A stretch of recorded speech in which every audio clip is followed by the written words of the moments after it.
título da mensagem é Santos e Vencedores. Quem é um vencedor aí? Quem é santo de Jesus aí? Amém. Bom, o verso 26 ao verso 35, nós vamos ter um sermão expositivo então, da carta de Paulo aos Romanos. Diz assim: do mesmo modo, o Espírito nos auxilia em nossas fraquezas, porque não sabemos como orar.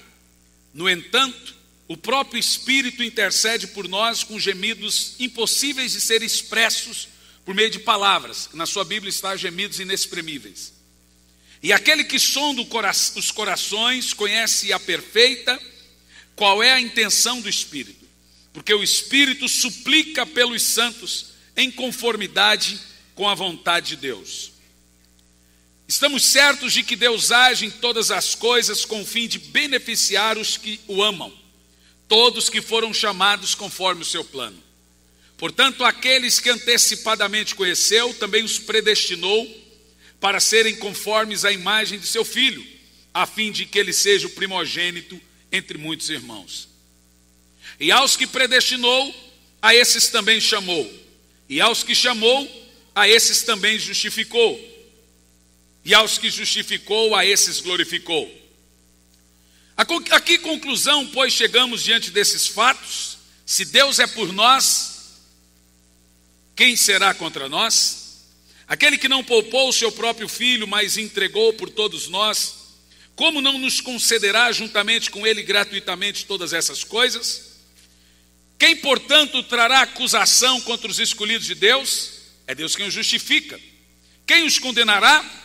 Foi Cristo Jesus que morreu, e mais, ele ressuscitou dentre os mortos, está à direita de Deus e também intercede a nosso favor.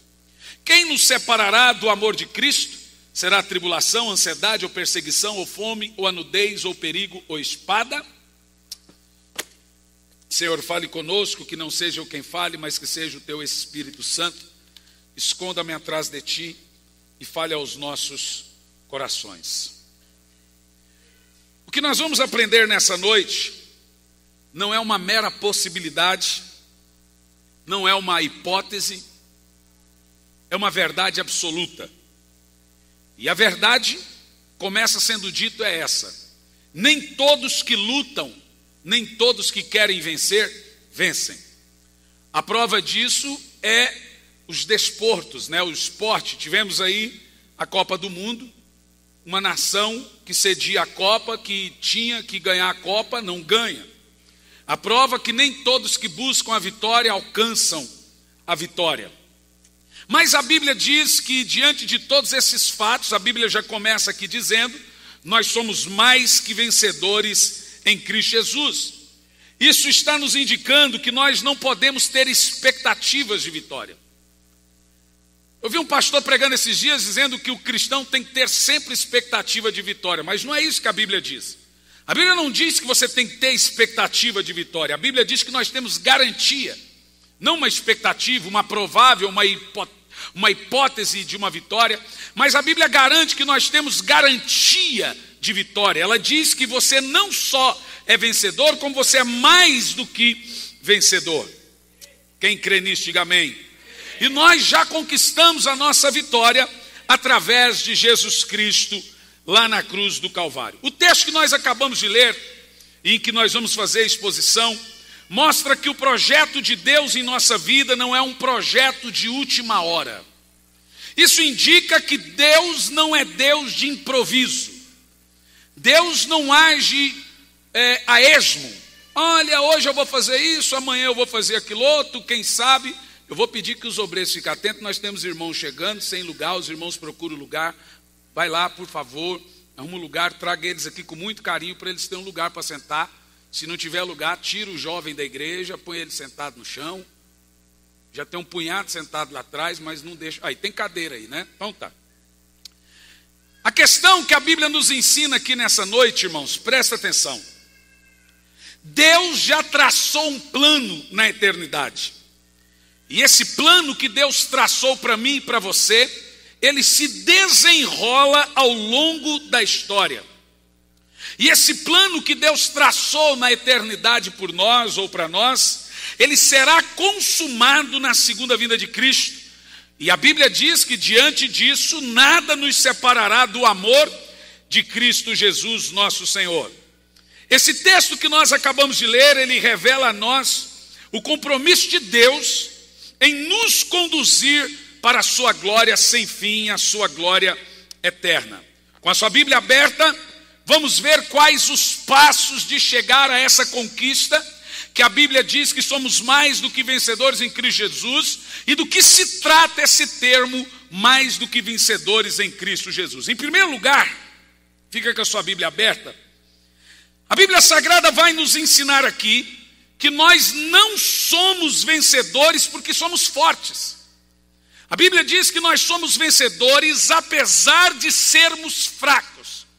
Diga, somos mais que vencedores em Cristo Jesus. Uma coisa que eu aprendo nesse fundamento que foi lido aqui, é que o cristianismo, ele diverge frontalmente da autoajuda. A autoajuda diz, você é bom, você é forte, você é capaz, mas o cristianismo mostra na realidade a nossa incapacidade sem Deus. Jesus Cristo disse, sem mim nada podeis fazer. O cristianismo nos ensina e nos mostra que a nossa força e a nossa capacidade vem de Deus. É o Senhor que é forte. Mostra que dependemos do Senhor para sermos fortes. E se somos mais do que vencedores, a Bíblia nos ensina, é por estarmos justamente em Cristo. Em segundo lugar, o que nós aprendemos aí na sua Bíblia, no texto que foi lido, desde o versículo 26, o Espírito Santo nos ajuda em nossas fraquezas. No verso 26 diz, do mesmo modo o Espírito nos ajuda em nossas fraquezas. Qual é a ideia de ajuda e de assistir aqui na língua grega? Quando você lê na sua Bíblia, o Espírito Santo me auxilia, o Espírito Santo me ajuda em minhas fraquezas, a ideia que se passa aqui da língua grega é, a vida é um fardo tão pesado que você não consegue carregá-lo sozinho, então o Espírito Santo vem e carrega esse fardo para você e com você. Mas do que consiste Romanos 8, no caso da Bíblia dizer que o Espírito Santo nos ajuda em nossas fraquezas? A pergunta que se faz é, no que se consiste as nossas fraquezas? Qual é a maior fraqueza do ser humano? O próprio apóstolo São Paulo responde, porque não sabemos como orar. Veja você que a nossa fraqueza se consiste no fato de não sabermos orar,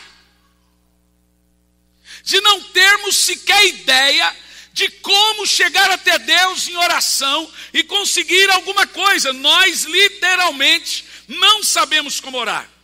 E a pergunta que eu quero fazer aqui para você é, e por que nós não sabemos orar? Porque a Bíblia diz que nós não oramos como convém. Quem está entendendo, diga amém. E a Bíblia diz porque nós não sabemos o que é melhor para nós. Às vezes você pode pedir pedra, às vezes você pode pedir pão e ganhar pedra. Às vezes você pensa que está pedindo peixe, mas na realidade você receberá uma cobra. Porque nós não sabemos o que é melhor para nós, nós não sabemos pedir a Deus. A Bíblia diz, pedis e não recebeis, por quê? Pedis mal. Agora nós realmente não sabemos orar. Agora quando Jesus nos ensinou a orar, ele começa dizendo assim, portanto você deve orar. E ele vem, ele ensina a oração do Pai Nosso, e ele ensina assim, ó, pedi e dai-se-vos-ai. Buscai e achareis, batei e abri-se-vos-ai, porque todo o que pede, recebe, e todo o que busca, acha, e todo o que bate, abre. Agora vamos ver ao certo o que Jesus nos ensinou e nos instruiu nesse ensinamento. Na realidade, muitas pessoas pegam esse ensinamento e distorcem. Pedir, dai-se-vos-á. A Bíblia te ensina a pedir, então se eu pedir, Deus tem que me dar. Será realmente que Jesus está dizendo que qualquer coisa que você pedir, Ele vai te dar?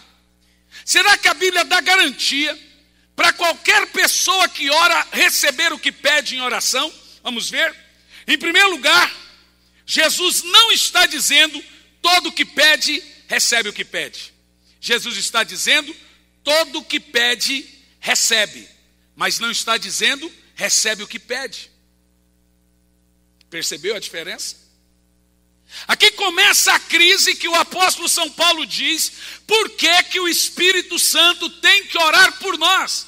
A maioria de nós pensamos que só o fato de orarmos pedindo algo, temos por direito um texto na Bíblia que diz que quando eu orar pedindo algo, eu tenho que receber esse algo. Mas não é isso que Jesus fala. Jesus não diz tudo que pede recebe, ele diz todo que pede recebe. Mas ele não diz todo que pede recebe o que pede.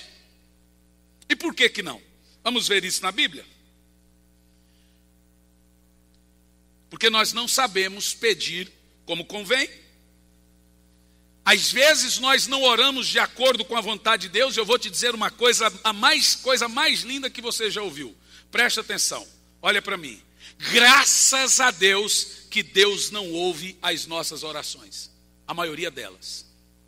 Se Deus ouvisse todas as nossas orações, talvez estaríamos mortos.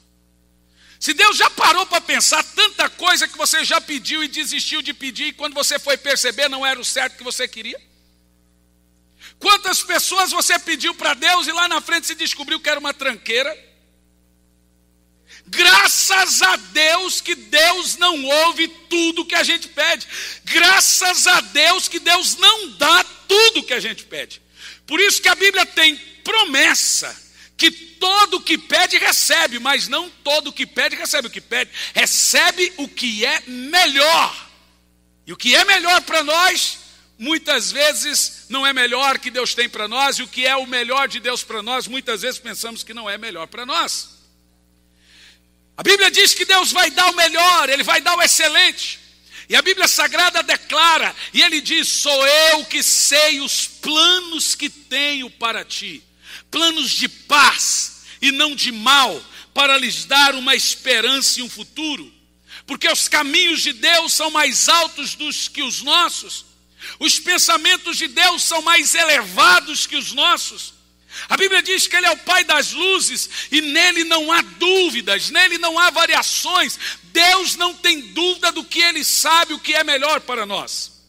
Por isso, diante desse fato, a Bíblia diz que o Espírito Santo tem que nos assistir, nos ajudar nas nossas orações para não recebermos aquilo que não é bênção.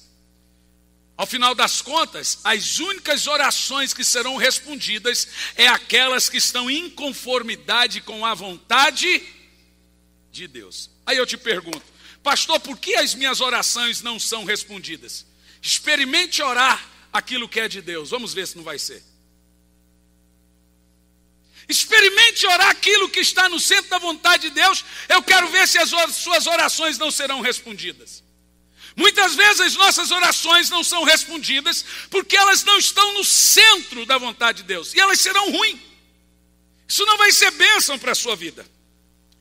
Quando nós entendemos e observamos aqui a questão do Espírito Santo intercede por nós em Romanos 8, 26, eu quero falar com você sobre as funções intercessórias de Cristo.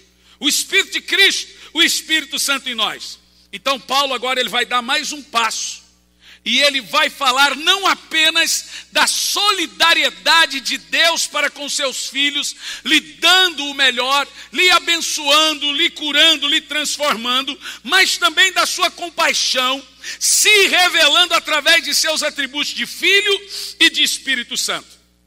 Então ele vai dizer o seguinte, o Espírito Santo não só intercede, não só nos assiste, mas Ele também intercede por nós, sobremaneira, com gemidos inexprimíveis. Preste atenção nisso.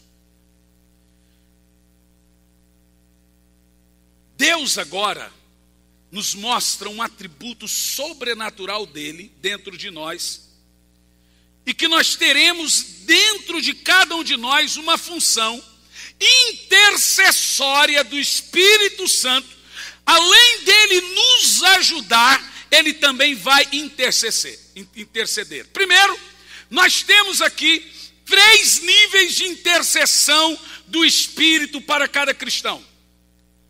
O primeiro nível de intercessão que nós encontramos na Bíblia é a intercessão legal.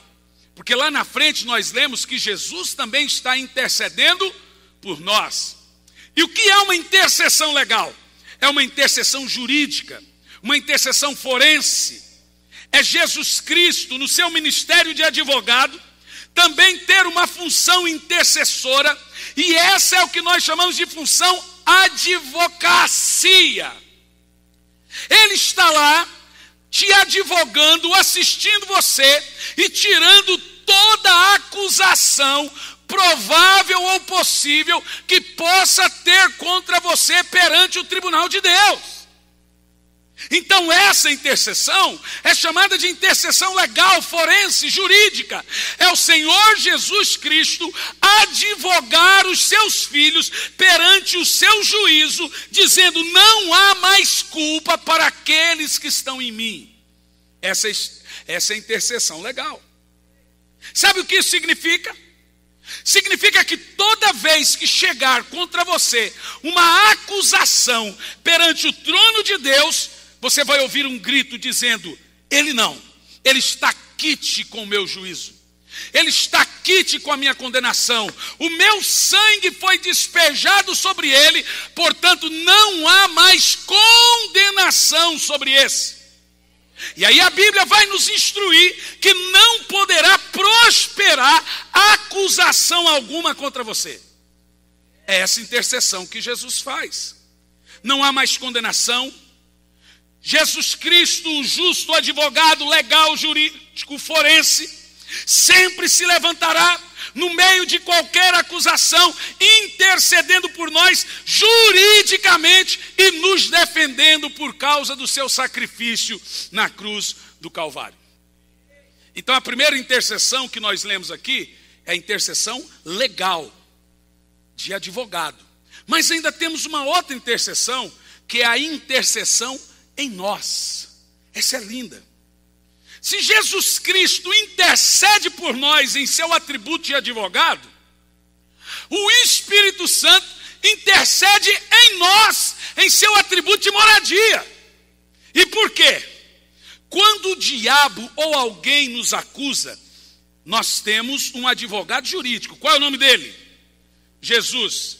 E quando você se acusa, quem é seu advogado? Você não precisa só de um advogado do lado de fora. Quando você é acusado por Satanás, esse advogado jurídico, no atributo de filho, mas você também precisa de uma advocacia dentro de você. Quando Satanás vem em você e começa a levá-lo a uma autoacusação. Então a Bíblia agora está dizendo que Jesus Cristo intercede por nós juridicamente e o Espírito Santo intercede em nós, contra nós mesmos. Para que você mesmo não se acuse. E essa intercessão do Espírito Santo é tão linda, que a Bíblia vai dizer que ele intercede com gemidos inexprimíveis. Diante da própria acusação que você faz de si mesmo, diante da sua culpa que você sente, diante do medo que você sente, dos seus pecados passados que ainda tentam te acusar, a Bíblia diz que o Espírito Santo em você, ele te advoga, ele te assiste com gemidos inexprimíveis. Então Jesus intercede por nós no seu atributo de filho, e o Espírito Santo, que é o Espírito de Cristo, intercede em nós ao Deus que está sobre nós. Ou seja, a Bíblia está dizendo que ninguém pode te acusar, nem mesmo você. Ela está dizendo que nem mesmo você pode se condenar. Se você está em Cristo, nós temos Jesus com seu sangue derramado para nos advogar, mas temos também o Espírito de Cristo em nós para nos advogar contra nossas próprias acusações, medos, tremores e temores. Nem você pode dizer: eu estou indo para o inferno, eu não valho nada. Quando você age assim, a Bíblia diz que o Espírito Santo começa a agonizar dentro de você. Vamos ver isso? Como que o Espírito Santo intercede em nós? De 3 maneiras. Primeiro, de forma intensa. A Bíblia diz que ele intercede sobremaneira. A ênfase é a mesma ênfase de João 3,16. De tal maneira, nos amou de tal maneira. Isso quer dizer de uma inexplicável maneira. Então ele intercede por nós de uma forma intensa. Em segundo lugar, a Bíblia diz que ele intercede por nós de uma forma agônica. E o termo que está aí na sua Bíblia é gemidos inexprimíveis. O que isso significa? Você sabe o que é um gemido? O gemido é uma expressão, é uma dor tão intensa, mas tão intensa, que você não consegue expressar com palavras, então você só geme. E a Bíblia diz que o Espírito Santo é Deus, e Ele conhece todas as línguas, todos os idiomas, mas quando Ele está orando em você e por você, Ele geme com tanta agonia, com tanta dor, pela sua própria acusação, pela sua própria dor, pelos seus próprios problemas, que Ele, o próprio Deus, não encontra palavras para expressar a dor que Ele sente da sua dor, então Ele apenas geme. Quem está entendendo aí? Quem está entendendo? Por isso que a palavra aí é gemidos inexprimíveis. A definição é difíceis de ser expressados. Então agora nós vemos o próprio Deus gemendo em nós por causa das nossas dores. A terceira maneira que nós encontramos a intercessão do Espírito é a intercessão eficaz. O verso 27 diz: aquele que sonda os corações conhece perfeitamente qual é a intenção do Espírito, porque o Espírito suplica pelos santos conforme a vontade de Deus. Muitas vezes as nossas orações não estão alinhadas com a vontade de Deus. E quem alinha a minha oração com a vontade de Deus é o Espírito Santo. Por isso que é uma intercessão eficaz. A sua oração começa a fazer curva, a sua oração começa a sair do trilho quanto à vontade de Deus, e ao Espírito Santo que está em você, ele pega a sua vontade, a sua oração, e alinha a sua vontade e oração com a vontade de Deus. Isso é a intercessão do Espírito. Sabe por quê? Porque todas as intercessões do Espírito em você são intercessões eficazes. Elas estão de acordo com a boa e perfeita vontade de Deus. Isso não é maravilhoso? Um crente não vive sem o Espírito Santo. Isso começa a explicar porque muitos de nós não temos nossas orações atendidas. Nos falta acompanhamento do Espírito, intimidade com o Espírito. Em terceiro lugar, vamos entender aqui em Romanos 8 sobre o plano sábio de Deus em nossa vida. No verso 28 diz: estamos certos de que Deus age em todas as coisas. Na sua Bíblia está: todas as coisas contribuem para o bem daqueles que amam a Deus. Agora, o apóstolo São Paulo, no verso 28, ele usa o termo sabemos. Na sua Bíblia está bem no início, sabemos. Na Bíblia está, estamos certos. Essa é uma palavra maravilhosa. A língua grega usa essa palavra, e essa palavra vem da matemática.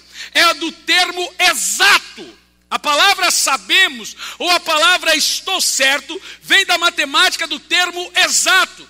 Paulo não está usando aqui uma linguagem hipotética. Paulo está usando uma linguagem exata. Paulo não usa uma linguagem de certeza experimental.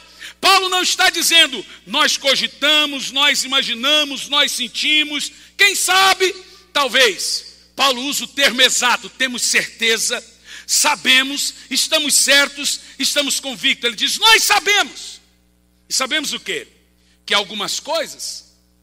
Sabemos o quê? Que a maioria das coisas, que poucas coisas. Não, Paulo diz, sabemos que todas as coisas contribuem para o bem daqueles que amam a Deus.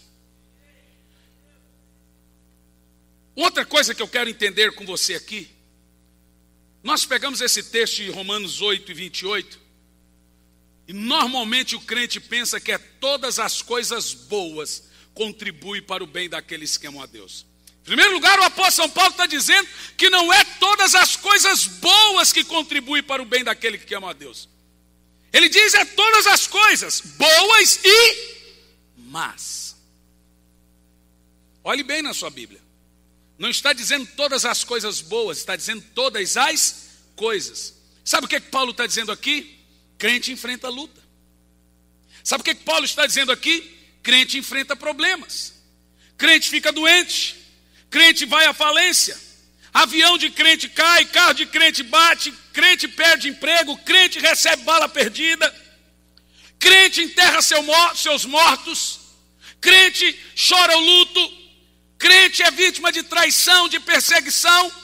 Mas o que Paulo está dizendo aqui, diante de tudo isso, ele afirma que todas as coisas, sendo elas boas ou mais, irão contribuir para o bem daqueles que amam a Deus. Paulo também está dizendo, Deus não sai do seu trono. Pastor, o de ruim aconteceu comigo, será que Deus estava distraído e deixou? Paulo está afirmando que Deus não é pego de surpresa quando um parente nosso fica doente, quando uma crise financeira nos abate, quando nós choramos nossos lutos. Paulo não está dizendo que Deus ficou distraído e deixou um pouco descuidado a proteção sobre a sua vida. Paulo está dizendo, não importa o que está acontecendo com você, Deus está no controle. Deus está vendo tudo, Ele está atento a tudo, Ele está analisando tudo, e Ele está no seu trono, e ao final das contas, todas as coisas irão convergir para o seu bem. É isso que Paulo está dizendo. Não importa se é câncer, não importa se a dívida chegou a milhões, não importa se perdeu um filho, lá na frente, lá no final, as coisas irão convergir para o bem daqueles que amam ao Senhor. Só um exemplo. O que os irmãos de José fizeram com José não foi uma coisa muito boa. Foi um ato perverso. Jogaram José na cisterna, por pura covardia, inveja. No entanto, 22 anos depois, eles se encontram com José. E como é que o José está? Os irmãos estão passando fome. E José era o quê? Governador. José no governo. Os irmãos precisando de sustento. 22 anos depois, eles precisam da ajuda de José. E sabe o que José disse nesse caso? Vocês fizeram o mal contra mim, mas Deus transformou ele em bem, para preservar a própria vida de vocês.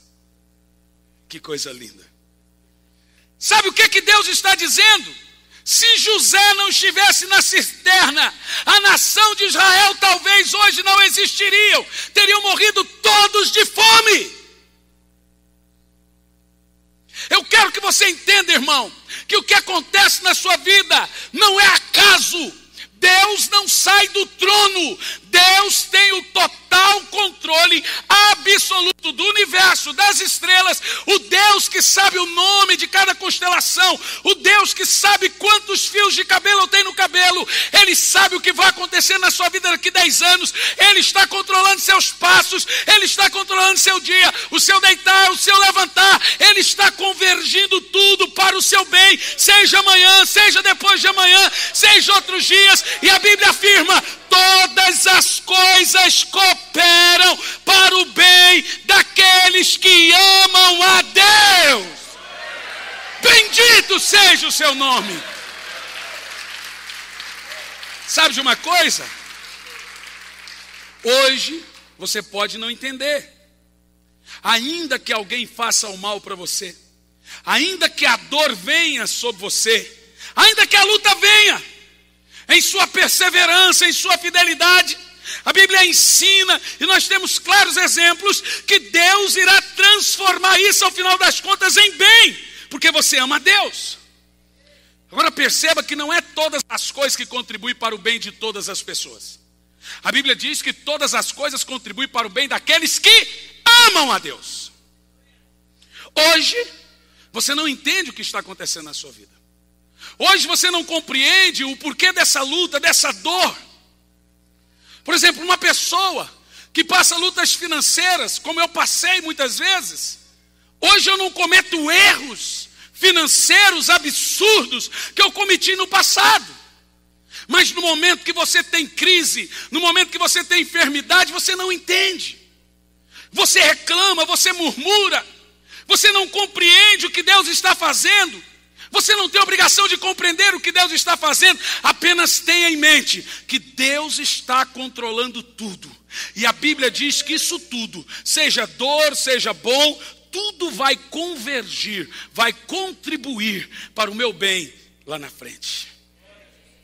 Paulo não está dizendo, irmãos, preste atenção, que as coisas se encaixam por si mesmas. Então aquele hino da harpa cristã, deixa a vida me levar ou leva eu, não existe. Esse corinho não é bíblico. Esse negócio de deixa a vida correr. Eu ouço gente dizendo, deixa as coisas acontecerem. Paulo não está dizendo que as coisas na vida do crente vão se encaixando no andamento das coisas. Ele está dizendo que se você ama Deus, as rédeas da sua vida estão nas mãos do poderoso Deus. É Ele que está costurando essa tapeçaria chamada sua vida. É Ele que está reorganizando o seu destino. É Ele que está costurando a sua história. Ele está controlando tudo. É isso que eu quero que você entenda. As coisas não acontecem a esmo. Não existe acidentes na vida do crente. Existe propósito. Deus controla tudo. Diga isso. As más e as coisas boas estão sobre o domínio do Senhor. Tudo só acontece com a sua permissão. Diga amém. Em quarto lugar, o grande projeto de Deus em sua vida. No verso 29.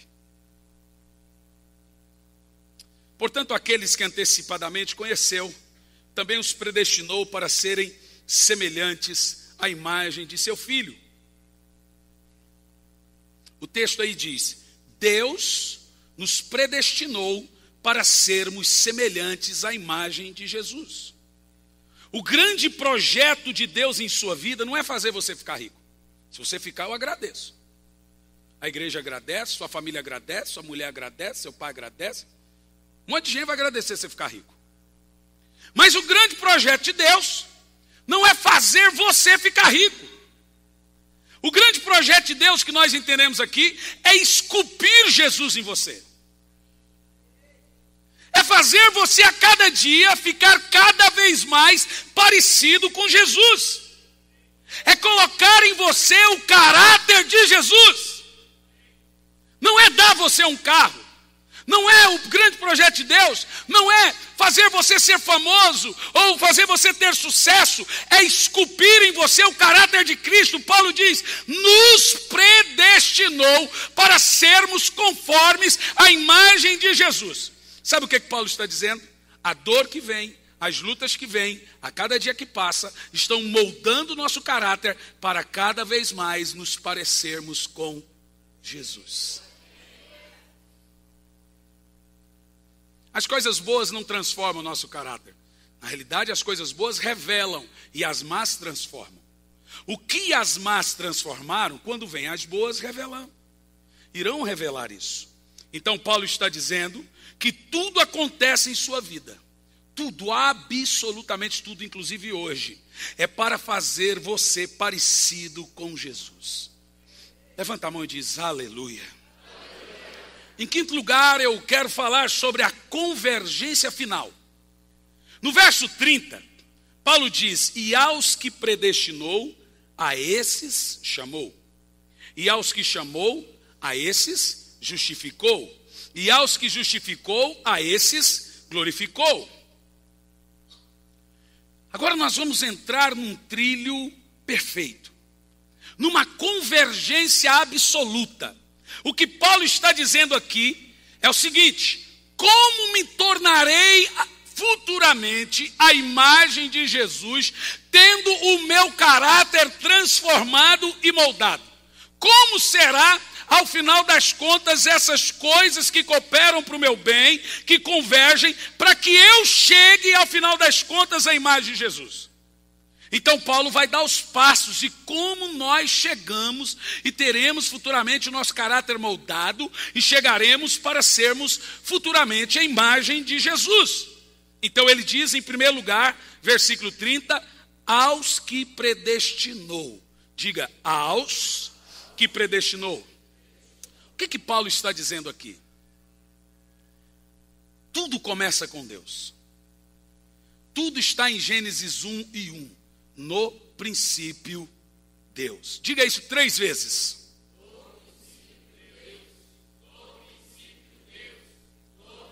O que Paulo está afirmando é: nada começa com você. Tudo começa com Deus. Tudo começa no céu, não na terra. A oração que Jesus ensinou no Pai Nosso é: na terra como no céu, não o contrário. Tudo começa com Deus, com os planos de Deus, com a escolha de Deus, com aquilo que Deus traçou e começou no céu. Tudo começou na eternidade, não aqui no nosso tempo futuro, presente. Paulo está deixando claro nesse texto, aos que predestinou, não é você que escolhe Deus. Olha para mim todos vocês. Não é você que amou Deus primeiro, preste atenção. E o Senhor deixa claro: não fostes vós que me escolhestes, foi eu que escolhi a vós. A Bíblia deixa claro: você não me amou, eu te amei primeiro. Escute bem, você não está aqui por acidente. Deus sabia, escolheu e entendeu esse dia de hoje, e isso estava escrito no seu livro, que a Bíblia chama de livro da vida do Cordeiro. Sabe o que eu digo? O seu amor por Deus é apenas um refluxo do fluxo do amor de Deus por você. Na realidade, o seu amor é apenas uma resposta do amor de Deus por você, porque Ele te amou primeiro. A Bíblia diz que você estava morto em seus pecados e delitos. A Bíblia diz que quem não tem Jesus não sabe para onde vai, é como ovelha levada a matadouro. A Bíblia diz: não há quem entenda, não há quem busque a Deus, todos se perderam e se fizeram inúteis. Então agora o Senhor te ama, mas Ele te ama antes de você existir. Por isso Paulo usa o termo aqui, nos predestinou. Sabe o que significa? Ele me amou antecipadamente, deu amá-lo. Ele me amou antes de mim. Ele me conheceu antes de eu conhecê-lo. Oh, que coisa linda. Em segundo lugar, o termo está, e aos que predestinou. Em segundo lugar está o quê? A esses também chamou. Agora veja bem. Existe na Bíblia 2 chamados. Escute. Primeiro, Deus tem a rédea da sua vida. Segundo, Ele te amou primeiro. Terceiro, Ele te trouxe aqui porque Ele quis. Deixa eu te falar uma coisa séria. Deus não te amou, Deus não te salvou porque Ele tinha que te salvar. Ele te salvou porque Ele quis. Deus não tem que fazer nada. Ele te salvou porque Ele quis. Ele exerce o domínio de tudo. E só o fato de você estar aqui ouvindo o evangelho dele já é prova que ele se importou com você antes de você querer ouvi-lo. Então Paulo vai dizer: aos que predestinou, a esses também chamou. Agora olhe bem, preste atenção. Existe na Bíblia 2 chamados. O primeiro é o chamado geral. O segundo é o chamado específico. O primeiro é o chamado dirigido aos corações. O segundo é o chamado dirigido aos ouvidos. Um é o chamado interno e o outro é o chamado externo. Jesus disse: muitos são chamados e poucos são escolhidos. Mas Jesus agora fala do chamado dirigido ao coração do homem. E qual é o nível de chamado ao coração? E qual é a diferença do chamado ao coração para o chamado aos ouvidos? Jesus fala: as minhas ovelhas ouvem a minha voz e me seguem. Você sabe o que é um chamado dirigido ao coração? Jesus chegou no túmulo e ele gritou e disse: Lázaro. Engraçado que havia muitos mortos ali, mas só Lázaro ouviu. Não foram todos os mortos que ressuscitaram. A ressurreição foi apenas de Lázaro. O chamado dirigido aos corações, ele vem de dentro do chamado dirigido aos ouvidos. Todos escutam, todos ouvem, mas somente as ovelhas seguem. E por que o chamado é para todos? Para que ninguém, no final das contas, fique indesculpável. Para que ninguém possa dizer: eu nunca ouvi o evangelho. Por isso a Bíblia diz que Jesus sabia quem viria, mas pregou a todos. Ele poderia pregar só para 12, mas pregou a todos. Agora, esse é o chamado externo. O chamado externo é uma multidão de pessoas ouvirem, virem, simpatizarem, começarem a ir na igreja, mas não permanecerem. O chamado interno é aquela pessoa que ouve o evangelho, guarda o evangelho, entende o evangelho e permanece na fé, não se desvia. É o Espírito Santo regenerando o coração e a mente do homem, tirando o coração de pedra e dando um coração de carne. O chamado interno, na primeira vez que a ovelha ouve o chamado direto ao coração, ela desperta da sua morte, da morte que a acometeu. Diga glória a Deus. Então o chamado interno, o chamado ao coração, é o chamado do Espírito aos seus escolhidos. É o chamado poderoso. E a Bíblia diz: quando ouvires a voz do Senhor, não endureçais o seu coração. E agora Paulo vai dar um passo a mais. No verso 30 ele diz: aos que predestinou, a esses também chamou. E aos que chamou, a esses o quê? Justificou. Eu quero que você diga essa palavra por 2 vezes, bem alto: justificou. Diz mais alto. Agora olha para mim. Se você não entender isso, você nunca vai entender a Bíblia ou entenderá o Evangelho. Justificação é o coração da Bíblia. Justificação é o coração do Evangelho. A Bíblia vai dizer: aos que predestinou, a esse chamou. Aos que chamou, justificou. Aqui está a ponta do Everest. Aqui está o coração do Evangelho. Sabe, eu estou convicto que as pessoas não entendem a Bíblia, não entendem o Evangelho, não entendem nada de nada, porque elas não entendem justificação. Quando uma pessoa não entende justificação, ela sempre pensa que Deus está brava com ela, que Deus vai vingar dela, vai acabar com a raça dela. Mas vamos entender o que é justificação. Primeiro, a Bíblia diz que todos nós iremos comparecer diante do reto e justo juiz. Todo mundo vai comparecer diante de Jesus. Diga: todos. E a Bíblia diz que todos nós, quando chegarmos diante do tribunal de Cristo, daremos conta de tudo que nós fizemos. Presta atenção. Todos nós daremos conta de tudo que nós fizemos. Uma coisa que eu pergunto: se eu vou dar conta de tudo que eu faço, quem vai me acusar diante desse tribunal? Se a Bíblia diz que não há acusação. Boa pergunta. A Bíblia diz que não há acusação contra os escolhidos de Deus. A Bíblia diz que ninguém pode nos acusar. Mas haverá testemunhas contra nós diante do tribunal de Cristo. Escute bem, eu vou dizer de novo. Cada um de nós que estamos aqui nessa noite, iremos comparecer diante do tribunal de Jesus e daremos conta de cada coisa que nós fizemos. Quando você chegar diante do juízo do Senhor, haverá pelo menos 4 testemunhas ou 5 testemunhas que irão testemunhar contra você diante do tribunal de Cristo. Quando você estiver diante desse tribunal, de uma a uma irá se apresentar contra você diante desse tribunal.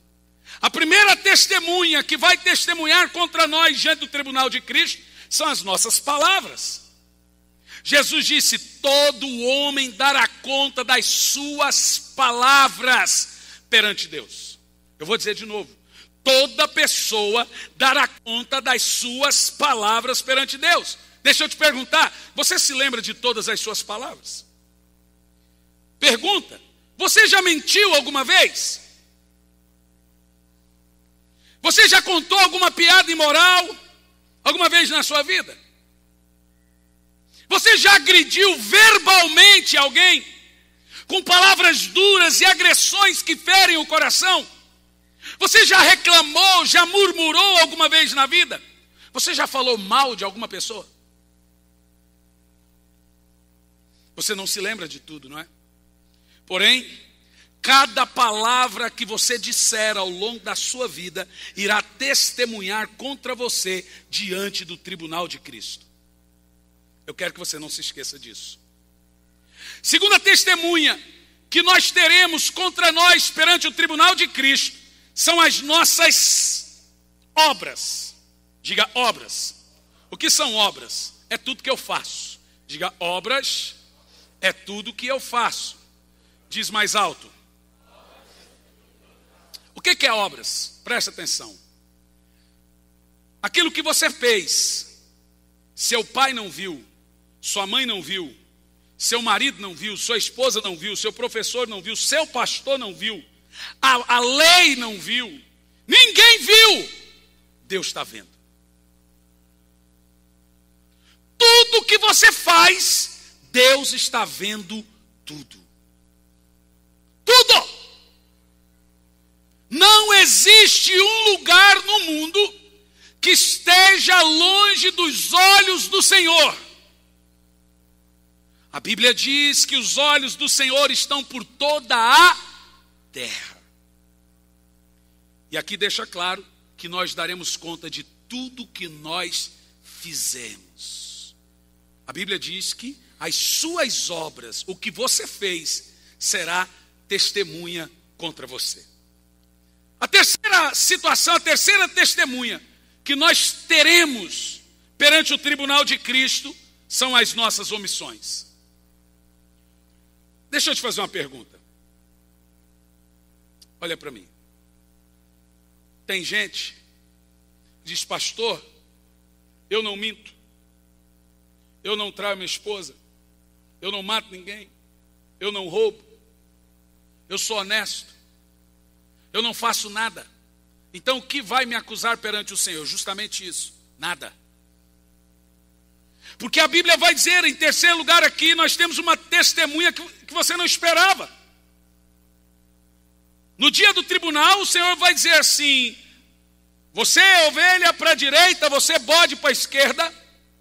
E nesse grande dia, as que estão na esquerda, Ele vai dizer: malditos para o fogo eterno, preparados para o diabo e seus anjos.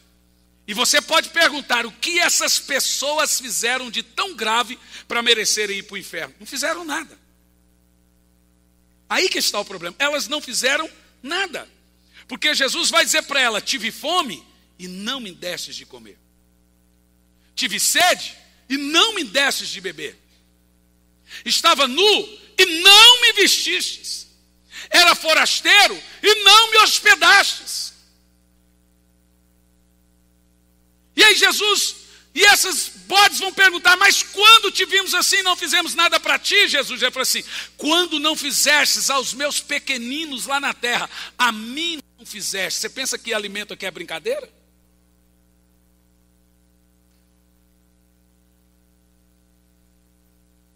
A Bíblia diz que quem pode fazer o bem e não faz, está cometendo um grave pecado, um pecado de omissão. Você pode estar no seu quarto, sem mentir, sem roubar, sem falar mal de alguém, sem enganar alguém, e está cometendo um terrível pecado de omissão, por simplesmente não se importar, não ajudar, não pregar, não evangelizar, não ajudar o próximo, não fazer nada.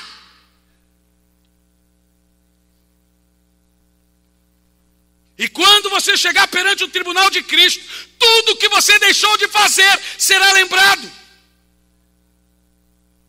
Quem sabe fazer, quem pode fazer e não faz, comete pecado. É pecado não fazer nada.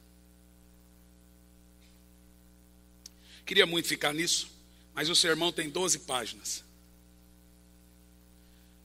A quarta testemunha que nós teremos acusando-nos perante o tribunal de Cristo, essa aqui é terrível. Por essa você não esperava. São os nossos segredos. Quem não tem um segredinho? Quem não tem uma coisa que só você sabe? Então, quando chegarmos diante do tribunal do Senhor, a Bíblia vai dizer o seguinte. Em Romanos capítulo 2, 16 diz: no dia em que Deus há de julgar os segredos dos homens por Jesus Cristo, segundo o meu evangelho. Agora escuta o que eu vou dizer, preste atenção. Deus, em seu dia, no dia do julgamento, Ele vai julgar nossos desejos. Esse será um julgamento que só Deus pode fazê-lo. Um julgamento de foro íntimo. Ele vai julgar os meus desejos, Ele não vai julgar o que eu fiz apenas, mas Ele vai julgar as intenções, o porquê eu fiz. Será um julgamento de intenções. A Bíblia diz que Deus vai julgar os meus pensamentos. Agora presta atenção, nenhum tribunal na terra tem poder de julgar o que está no coração do homem, tem poder de julgar o foro íntimo, mas Deus tem. Porque Ele vai dizer: sou eu que sondo os corações e sei o que se passa em cada mente, em cada coração. Tudo que está passando na sua mente aqui agora, Deus não só está lendo, como Ele está ouvindo. E a Bíblia diz que os nossos pensamentos chegam até Deus como gritos. Agora imagine os seus pensamentos mais nojentos, mais mórbidos, mais absurdos, gritando no céu. Gritando no céu. Foi isso, irmãos, aqui que eu estou lendo para os irmãos, que levou Paulo ao desespero no capítulo 7. No capítulo 7, Paulo vai dizer: eu sou miserável, miserável homem que eu sou. No capítulo 7 de Romanos. E por que Paulo se sentiu miserável? Por causa desse aqui, ó.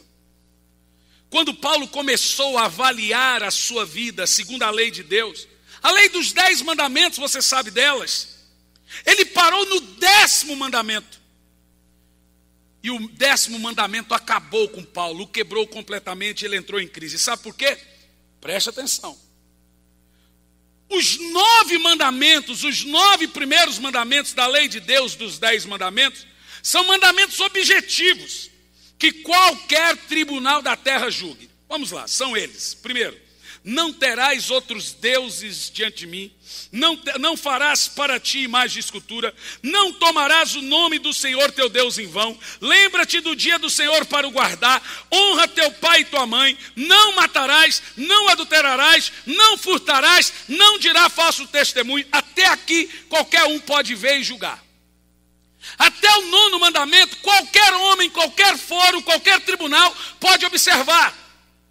Agora foi o 10º mandamento que arrebentou com Paulo. Ele estava lendo o 10º mandamento no capítulo 7. E aí quando ele chega no 10º mandamento, ele diz: miserável homem que eu sou. E ele entra em crise, sabe por quê? Porque o 10º mandamento só Deus pode observar. E sabe por quê? Aqui está o 10º mandamento. Você sabe qual que é?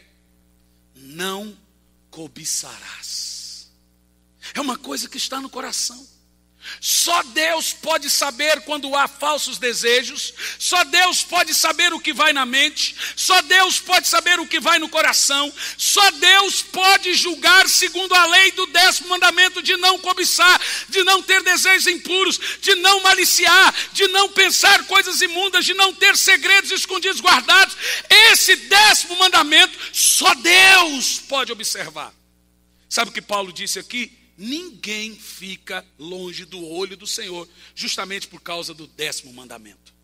Deus não está só olhando o que você faz, Ele está ouvindo o grito dos seus pensamentos e sondando o seu coração. Olha para mim. Esse 10º mandamento já nos colocaria de joelhos aos prantos de tanta vergonha. Eu Os irmãos sabem, não é segredo para ninguém, que há 5 ou mais anos, não sei, eu estudo a carta de Paulo aos Romanos, durante toda a minha vida. Já li, já reli, já li, já reli, reli, já li, já li, já reli. E cada vez que eu estudo Romanos eu entro em crise. Só no capítulo 8 eu tenho mais de 30 sermões, só do capítulo 8. Do capítulo 1 eu tenho mais de 60 sermões, só do capítulo 1. Da carta de Paulo aos Romanos, 60% dos mais de 300 sermões que eu tenho 60% é só da carta de Paulo aos Romanos. Isso colocou Paulo no chão. Paulo entrou em crise por saber que Deus não está de fora, Deus está de dentro, sondando o seu coração, ouvindo seus pensamentos ridículos, ouvindo o que você pensa, o que você deseja, a sua vontade de vingança, o seu ódio, aquilo que você não tem coragem de falar para ninguém, aquilo que você não tem coragem de contar para ninguém, aquilo que você não tem coragem de contar para o seu melhor amigo. Deus sabe, Ele sabe. Eu quero dizer uma coisa para você que não é agradável de dizer, mas é verdade. Você é mais pecador do que você imagina, sabia? Porque às vezes tem gente que fala, não, pastor, eu sou bom. Não faço mal para ninguém. Presta atenção que eu vou falar que é muito sério. Eu estou dentro da justificação. Você precisa entender a justificação. Pastor, eu não minto, eu faço bem para as pessoas. Eu nunca fiz mal para ninguém, então eu sou bom. Mas eu quero que você entenda que você é mais pecador do que você imagina, porque... Veja bem, os nossos pensamentos são pecadores. Agora vamos analisar uma coisa sobre os olhos do Senhor aqui. Você quer uma prova disso? Imagine que o dia inteiro você não peque. O dia inteiro você não peque por palavras, por obras, por omissões. E na área do pensamento, você também não peca muito. Os psicólogos ensinam que na mente do homem passa por dia cerca de 10 mil pensamentos. Agora imagine que você não pecou por palavra.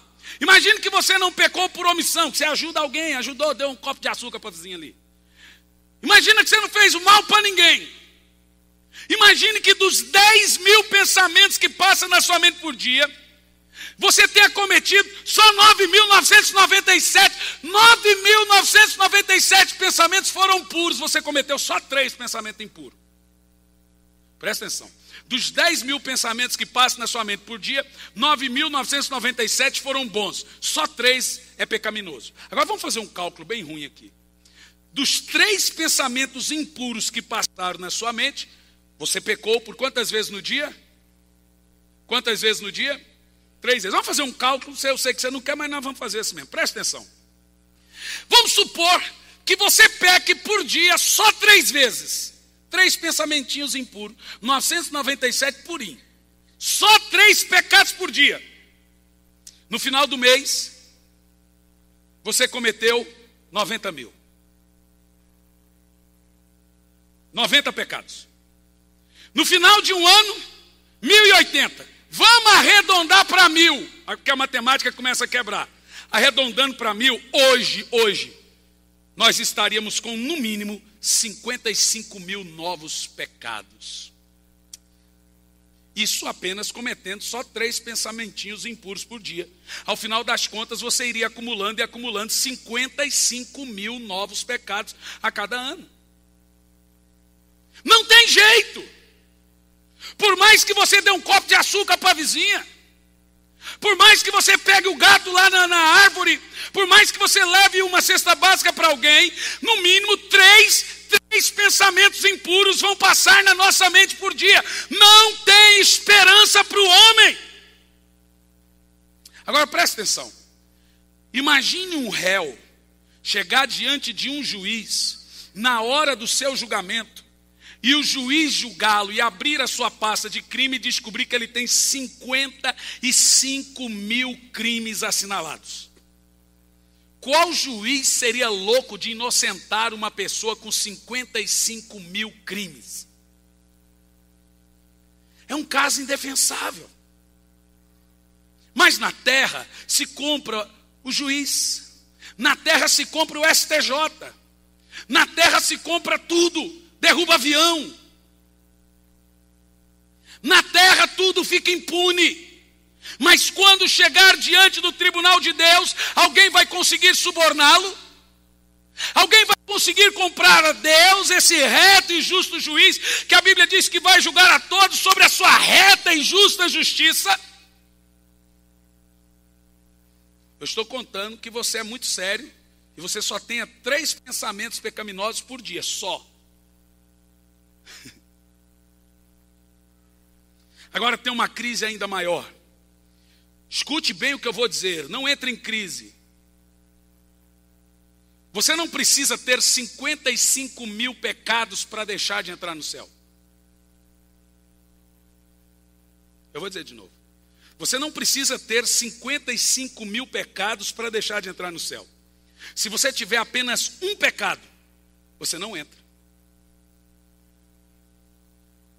Para entrar no céu, você precisa ser perfeito. Ninguém que não seja santo ou perfeito não entra. E agora você está em crise. Pastor, então não tem jeito para mim, para nenhum de nós.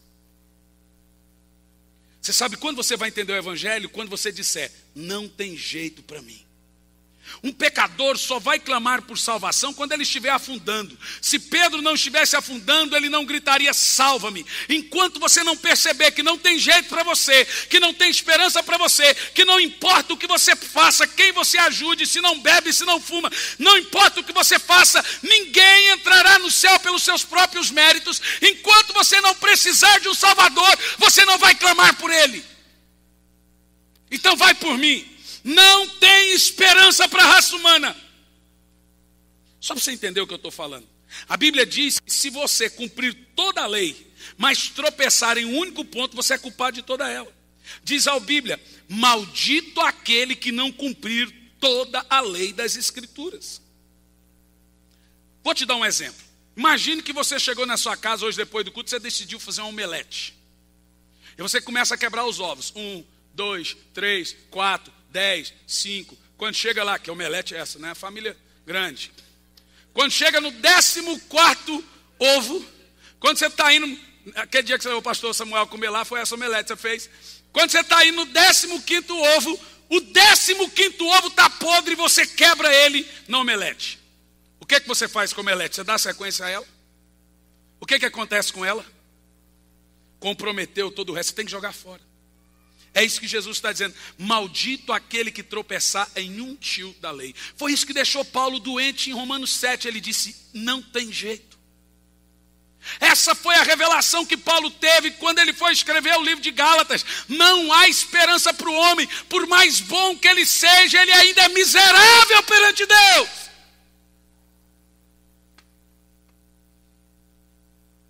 Olha para mim. Vou te dar um outro exemplo um pouco mais cruel. Imagina você com uma garrafa de água mineral geladinha. Uma delícia. Nesse momento, calor. E ela, 95% dela é potável. Mas você descobre que lá no fundo tem 5% de esgoto. Você bebe. Mas 95% é bom. Só tem 5% de esgoto, você bebe. Então Deus não pode tolerar ninguém. Olha o que eu vou te dizer. Deus não tolera. O amor de Deus é pela sua reta e justa justiça. Não está ligado com a minha bondade, não está ligado com as minhas obras, não está ligado porque eu não bebo, porque eu não fumo, porque eu não faço mal para ninguém. O amor de Deus por mim vai além do que eu faço. Ou seja, não haverá esperança para nós. E agora você está perguntando, mas como um pecador entrará então no céu? Primeiro você precisa entender que ninguém entrará no céu por seus próprios méritos. Você nunca poderá ser salvo pelo que você faz. Isso significa que homem nenhum pode pular escondido no céu. Ele tem que ser salvo através de Jesus. Justificação é isso. Justificação é eu confessar Jesus e Ele apagar os meus pecados e passado, e eu ser aceito no céu por causa de Jesus. Sem Jesus você não entra. Esse é o coração da Bíblia. Agora eu quero abrir uma observação aqui interessante. Justificação é mais que perdão. Muitas pessoas pensam que justificação é ser perdoado. Justificação é mais que perdão. Preste atenção, perdão é um conceito negativo, justificação é um conceito positivo. Imagine você quebrado, devendo R$1 milhão ao banco, e alguém deposita R$1 milhão para você, e você paga o banco. Essa pessoa pagou a sua dívida, ela perdoou, você não tem mais dívida, diga amém. Mas se você está quebrado você continua. Isso é perdão. Você continua quebrado. Agora, o que é justificação? É outra coisa. É importante você entender que na cruz de Cristo teve três transações fundamentais. Primeira transação, Paulo em 2 Coríntios 18 diz: tudo provém de Deus que nos reconciliou consigo mesmo por intermédio de Jesus Cristo, não imputando aos homens as suas transgressões. Agora que Paulo entra com a doutrina da imputação, e o que ele ensina? Imputando significa Deus não colocou em conta de, isso é, a sua dívida é impagável, mas Deus não põe ela na sua conta. Isso quer dizer que você não poderia pagar. Quando Jesus contou a parábola do camarada que devia 10 mil denários, quando você vai fazer o cálculo dos denários, aquele homem devia 180 anos de trabalho. Era impossível ele pagar. Quando Jesus contou essa parábola, ele estava justamente dizendo isso, do camarada que perdoou a dívida do homem de 180 anos. Jesus está falando isso, a dívida que você tem perante Deus é impagável. Não importa o bem para quem ou o que você faz, você não vai pagar 1 centavo dessa dívida. Mas quando a Bíblia diz, em 2 de Paulo aos Coríntios 18, que ele não imputou, a Bíblia está dizendo que Deus não colocou na sua conta, na conta sua, os seus pecados, mas pôs na conta de alguém. E de quem? Na conta de quem foi a sua dívida? Na conta de quem foi essa dívida que você tem, que é impagável? De Jesus. Jesus pagou a minha dívida. Isso significa que agora eu estou quite com Deus acerca dos meus pecados. Obviamente, se você confessar Jesus como seu Senhor e Salvador, se você convidar Ele para entrar no seu coração, se você entregar sua alma, sua vida, todo o seu ser a Jesus, a Bíblia ensina, então, essa é a doutrina da imputação, que você está quite com o pecado, você está quite com o juízo, você está quite com a condenação. Por isso que um crente salvo não pode mais viver no pecado. Ele vai adquirir nova dívida. Quem está entendendo? A segunda transação, Paulo prossegue dizendo: aquele que não conheceu o pecado, Deus o fez pecado por nós. Jesus pagou a dívida. Deus botou o seu pecado nas costas de Cristo. Deus botou a sua dívida nas costas de Cristo. E Ele está lá na cruz. E a cruz quitou essa dívida. E o brado maior da cruz foi: Ele não tem mais dívida. Quando você chegar perante o tribunal de Cristo, com esse tanto de pecado que se acumulam, nós ouviremos um brado de salvação, sem culpa, sem culpa, sem dívida, sem condenação, sem pecado. Aplauda Jesus, igreja, glorifica Jesus. Eu fico só observando os irmãos que o pregador vem de fora aqui, pula dessa altura, viu? Só estou atento. Pastor aqui não nasceu ontem. É isso aí. Pastor de igreja vai pregar, crente dá dor de barriga, uma andação, pastor de fora vem pregar, pula dessa altura. Você já acha que eu não vejo o culto? Nasci ontem não, irmão. Vamos lá, pregação, pastor. A terceira transação da cruz. Paulo diz: aquele que não conheceu o pecado, Deus o fez pecado por nós, para que nele fôssemos justiça de Deus. Sabe o que é isso? Deus agora na cruz fez um DOC na sua conta. Você vai entender o que é justificação agora. Dá um glória bem alto. Olha o que a Bíblia está dizendo: nele fôssemos justiça de Deus. Agora na cruz, além de eu ser perdoado, Deus faz uma transação legal para minha conta. E agora a Bíblia vai dizer que nele eu não só sou justificado e perdoado, mas agora também eu sou herdeiro. Agora também eu sou rico. Eu não só tive R$1 milhão pago e eu estava quebrado, como o camarada que pagou minha conta me deu um monte de dinheiro e me fez rico de novo, sem eu merecer. Eu não faria isso, mas Deus fez. Deus me fez justiça. Deus me fez justiça. Ele me fez herdeiro e co-herdeiro com Cristo. Oh, aleluia. A Bíblia está dizendo que além dele quitar a minha dívida, ele me fez rico nele. Não é rico em dinheiro, não é ter carro, ter casa. É quando eu chegar lá no céu, eu já tenho na minha conta um documento legal dizendo: você é rico. Se eu falasse que você estava rico aqui na terra, você estava pulando dessa altura, já tinha comido essas uvas tudinho aqui agora. Você ia comer aquele arroz puro, você ia comer aquele feijão mastigado assim, mas eu estou falando que você é rico no céu, meu filho. O ouro que está lá, a riqueza que está lá é sua, meu filho. Glorifica Jesus por isso. Dá um glória a Deus aí. Isso é justificação, é mais que perdão. Justificação é, além de eu ser perdoado, eu me torno rico também. Então eu quero dizer para todos os irmãos aqui nessa noite: você é rico. Mesmo não tendo dinheiro, você é rico. Você tem a salvação, você tem a glória de Cristo. Você está quite com a dívida. Você está perdoado, lavado e remido no sangue do Cordeiro. E aí Paulo vai concluir aqui agora: aos que predestinou, a esses também chamou. Aos que chamou, a esses igualmente justificou. E aos que justificou, a esses glorificou.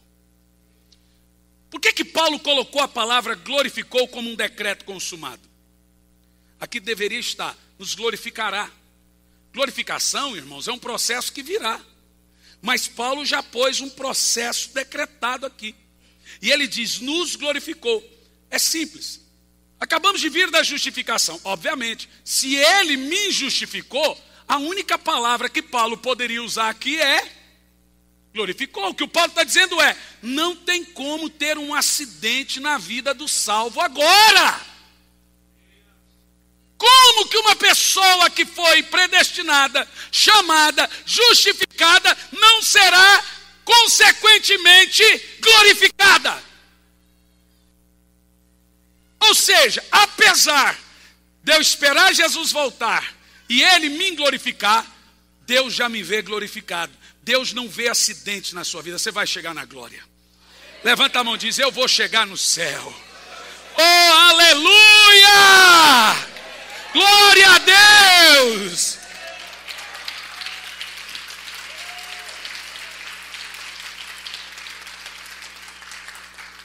Diante disso, que conclusão nós chegamos? Paulo aplica aqui 3 perguntas retóricas. O que é uma pergunta retórica? A resposta já está na pergunta. Primeiro, se eu me predestinou antes da fundação do mundo, me chamou, me justificou e me glorificou, só resta Paulo escrever isso aqui e fazer 5 perguntas retóricas.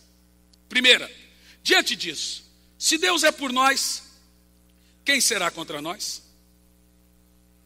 Aquele que não poupou o seu próprio filho, segunda pergunta, antes por todos nós se entregou, não nos dará com ele todas as coisas?